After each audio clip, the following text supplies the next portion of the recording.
Hey guys, Stefan Fleet here. I think since the dawn of all graphic design, you know what, I'm gonna clean my... Hey guys, Stefan Fleet here with another tutorial for you today, one more time. I think the thing that I've done the most in all of my career as a graphic designer and then a visual effects artist is putting people in different backgrounds. A whole new background. Don't you dare close your eyes. Without any further ado or any fanfare, here are my 3 top tips for integrating any person into any background, with maybe a bonus 4th and 5th tip somewhere in there.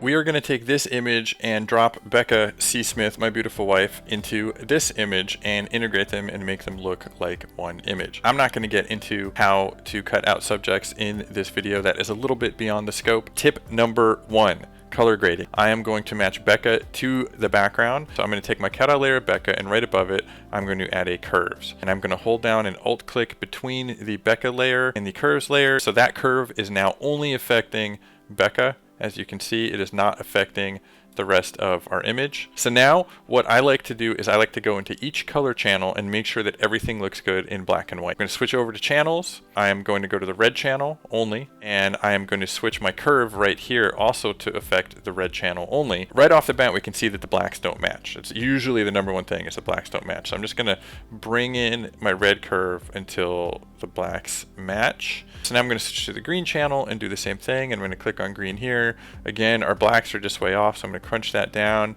And I'm going to go to the blue channel. Don't do too much in here. Just get it pretty close. Whoa, the blue channel looks way off. So my blacks need to come in. Let's just see what this looks like in color. We might have a little bit too much magenta, so I can go into the blue channel here and bring that back down. For the final step, I like to look at it in color and just do my micro adjustments. And then you can actually go to the full original luminance curve and just get yourself a nice contrast where you want it to be. Tip number 2, make your background and your foreground focus match. So in this case, the original image of Becca, if you guys all remember, had a very shallow depth of field and shallow background. So I'm going to go up to filter, blur, gallery, field blur. It's my favorite one.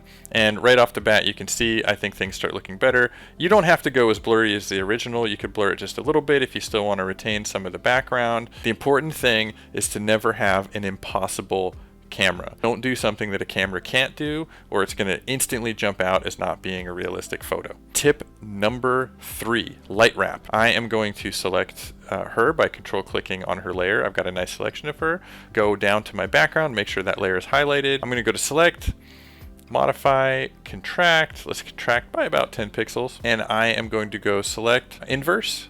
So now I'm actually selecting everything around her in the background, and I'm going to hit Control J, drag this up above my color correction, Alt click so that it's only affecting her layer again. Right now it looks like she's really weird and cut out, but that's okay. We are going to go filter, blur. We can just use a regular Gaussian blur for this one. I'm going to blur it a bunch. Somewhere in there looks good. Obviously this looks really weird.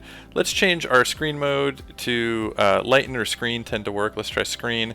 That looks pretty good. Obviously it's too much. She looks a little transparent, so we're just going to take our opacity on this layer and we're going to drag it down a decent amount. Let's say to right there. This is a nice way to take some of the background and integrate it into your foreground and really create more integration between the 2 layers. Bonus tip number 1 is called using a ramp. So I'm going to create a new layer. I'm going to call this ramp. I'm going to go to my ramp. I'm going to make it a radial ramp. I'm going to color pick my sky. And I'm going to go to where I think my sun is, my light source is here, and I'm just going to drag like this and make a giant radial ramp. As you can see, this is pretty intense, so I might choose to knock it down just a little bit. But by overlapping that lightness on top of her, it makes it look like a foggy day, but it makes it look like she's part of that foggy day.